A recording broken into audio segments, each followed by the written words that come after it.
¿Sabes desde cuándo nos estamos matando? En el siguiente video te enseñaremos una línea de tiempo y unas lecturas que nos dan respuesta al siguiente interrogante. Colombia es un país que a lo largo de los años ha sufrido de violencia, sin importar el cargo gubernamental ni la posición social que tengan las personas, ya que el rico cada vez más quiere ser más rico sin importar el daño que le hace a las personas que están a su alrededor. Es por ello que en 1810 a 1816 encontramos la patria boba, que mirándoles de otra perspectiva no fue tan boba porque trajo un despertar a la sociedad en cuanto a las injusticias que se cometían. Se conoce como patria boba al periodo de la historia de Colombia, que este fue un periodo caracterizado por la inestabilidad política y varias guerras de religiones. Es por ello que en 1829 a 1842 también se generó la Guerra de los Supremos. Fue un conflicto armado que tuvo lugar en la Nueva Granada, actualmente Colombia. Según los historiadores, fue la primera guerra civil desde la inestabilidad del territorio, apenas unos años después de la disolución de la Gran Colombia. Seguidamente, en los años 1899 y 1902 se produjo la Guerra de los 1000 días. Trajo consigo la desventaja económica y política de la nación y más de 5.000 muertos. Ahora bien, en 1928 ocurrió un acto demasiado atroz e impactante, la cual fue la masacre de las bananeras, en donde los trabajadores de la fábrica United Fruit Company estaban en huelga con el fin de reclamar sus derechos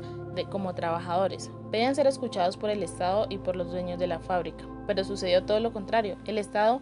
a través del ejército, se fue en contra de los trabajadores y sus familiares, provocándole la muerte a los padres, madres e hijos que estaban en el momento de la protesta pacífica.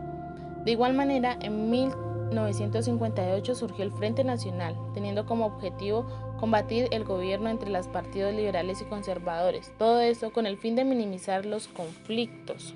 Debido a la inconformidad que existía por parte de la población y los sectores sociales, se fueron conformando grupos armados que no compartían las ideologías políticas ni la forma de actuar del gobierno. También luchaban por la defensa de territorios y una organización social participativa que luego se convirtió en movimientos de autodefensas campesinas. Estos movimientos se les conoce como los nombres de las FARC, ELN, M19 y la AUC, que poco a poco fueron tomando fuerza y fueron luchando por sus principios e ideologías. Además, tenemos que en 1991 sucedió la creación y la implementación de la nueva Constitución. Colombia pasa a ser un Estado social a un Estado social de derechos, implementando la participación social y la participación ciudadana. En el periodo de 1999 surge un proceso llamado el Plan Colombia, el cual era un acuerdo bilateral entre Colombia y Estados Unidos,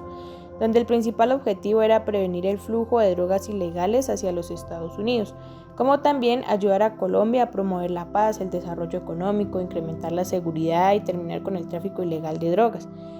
De lo expresado anteriormente, consideramos que la violencia en el contexto colombiano ha tenido una gran trascendencia a lo largo de los años, pues debido a que toda esta serie de situaciones que se han ido presentando han ido desencadenando otro tipo de problemáticas que de una u otra manera afectan de manera negativa el desarrollo del país en los diferentes ámbitos, pues ya sea económico, político y social. Es importante resaltar que en el desarrollo de estas situaciones las víctimas de estos actos violentos son personas campesinas, agricultores, comerciantes,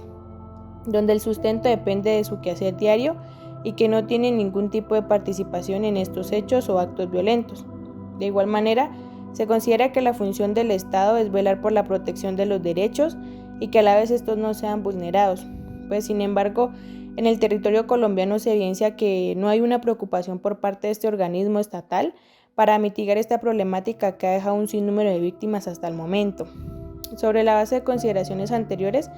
es pertinente destacar que todas aquellas personas y familias que han sido víctimas de estos sucesos no forman parte de las políticas públicas que brinda el Estado, mucho menos son cobijados por la Ley 1448 del 2011, donde establece que la reparación integral no es solamente una indemnización monetaria, sino que implica el acompañamiento por parte del Estado y que estos sean beneficiados por programas como educación, vivienda, salud, empleo, entre otros. Sin embargo, pues estas políticas se desvían del objetivo principal, dejando a un lado el bienestar social y la calidad de vida de las víctimas. A causa de esto, podemos contrastar la desigualdad que se presenta partiendo desde el Estado y las élites que forman parte de este, debido a que siempre buscan un beneficio propio sin tener ningún tipo de participación en estos actos. De la misma forma, según el autor Eduardo Galeano, en el texto titulado Curso Intensivo de Incomunicación, expresa que la violencia engendra más violencia, como también algunos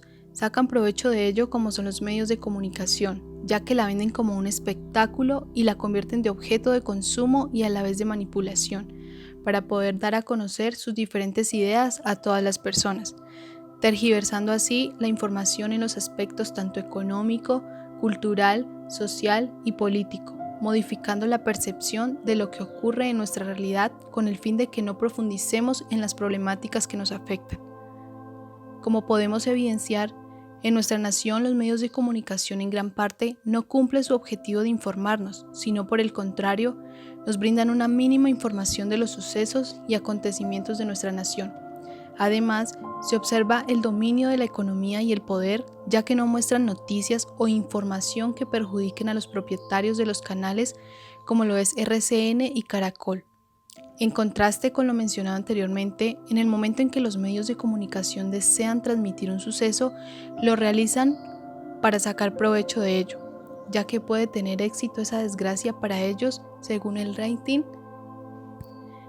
que tenga la noticia, asimismo va a ser la cantidad de veces que será transmitida.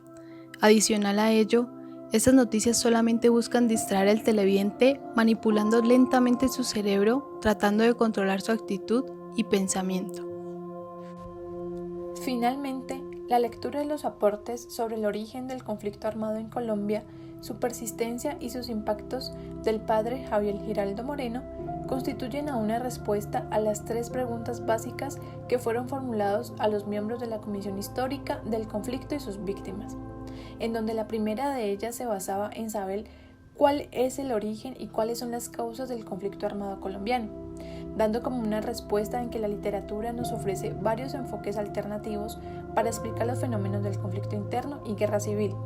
en que quizás el debate más importante se presenta entre quienes sostienen que la violencia es el resultado de factores económicos y aquellos que afirman que los conflictos internos se originan en variables tales como las instituciones, el tipo de régimen, la presencia estatal y la inclusión o exclusión política.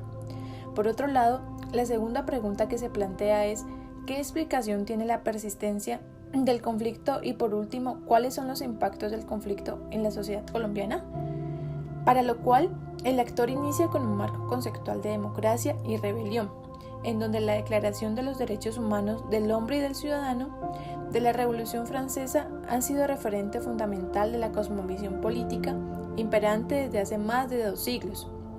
Giraldo Moreno va más allá que el defender el derecho a la rebelión como una alternativa cuando el Estado no cumple sus deberes y como un elemento de conciencia,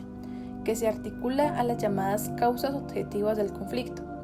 Para ello, resulta importante tener en cuenta la diferencia entre rebelión y terrorismo. Por un lado, la rebelión es el uso de violencia, formas de resistencia y la defensa de la Constitución incumplida, en contraste con el terrorismo, que es la forma moderna de guerra, la cual parece ser empleado por estados, ideologías e incluso organismos internacionales.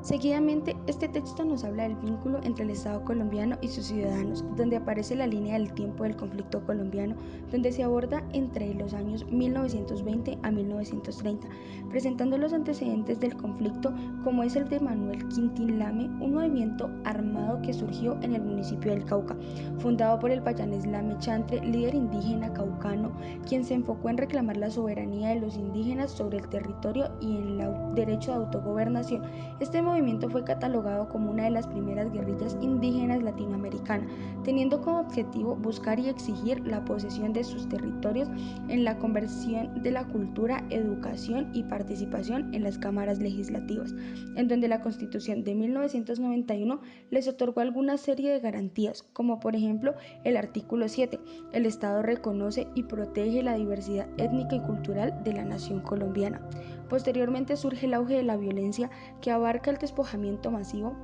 en los años 40 y la Ley 100 de 1994. Por último está la creación de los grupos armados o insurgentes, que es la formación de las FARC, el ELN, el PL, el M-19 o la DAO.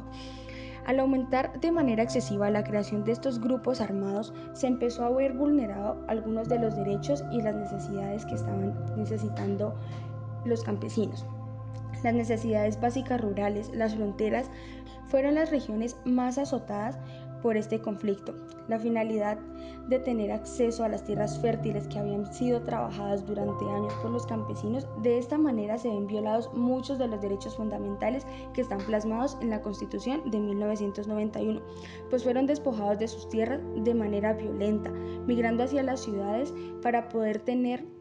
y buscar un mejor futuro, buscar solución a cada uno de los problemas que se les había presentado y se les hubiese venido encima en ese entonces, teniendo así que pasar necesidades, no poder suplir sus necesidades básicas, no contar con una vivienda digna, ya que no toda su vida y todo su trabajo fue hecho en el campo. Es evidente que los conflictos armados se conjugan en complejos mecanismos de causalidad, y la mayoría de los autores atribuyen en la violencia política a múltiples factores.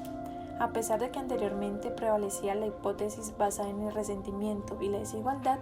según la cual son las causas y las carencias sociales y económicas las que conducen a los pueblos a confrontar la autoridad estatal. Es por eso que los factores políticos e institucionales desempeñan también un papel fundamental para poder entender los conflictos violentos e internos presentados en esta sociedad. En resumen, parece claro que la violencia no se arraiga solamente en elementos socioeconómicos, también conlleva desacuerdos políticos que van encaminados a las emociones, al análisis de las causas económicas, sociales e instituciones de la oposición violenta.